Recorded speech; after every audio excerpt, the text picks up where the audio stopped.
This tutorial is for accessing the Army and Air Force Overdrive materials with the Libby app on a mobile device.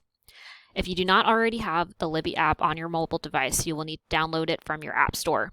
Once you have done so, you will see this screen here. You're going to answer yes to the question, do you have a library card? On this screen, you're going to go ahead and select I'll search for a library.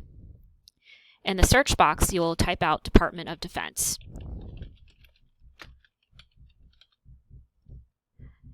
Once you see Department of Defense, go ahead and select it.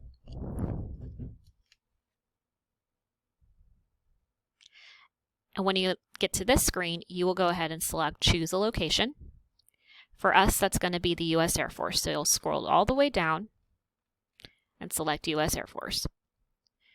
Next, you'll put in your card number. The library card number is the unique FL plus the 10-digit phone number for the JBSA libraries. For us here at Randolph, that would be FL3089 and our 10-digit phone number here. Next, you'll select Sign In. Once you select Signed In, it'll let you know that we are in and our library card is now here. We'll select Next, and it'll take us to the DoD MWR Libraries platform. Next, if you'd like to link a card, you're going to have to select the icon in the right-hand corner. Here you will see your libraries. Under Department of Defense, you will select See Library Cards.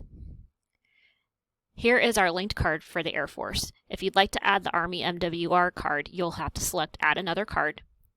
And from here, you'll select Choose a Location. This one, you'll select Army MWR Libraries. And the login for the Army MWR Libraries will be your email address and the 4-digit PIN number that you created when you registered for your JBSA Libraries account.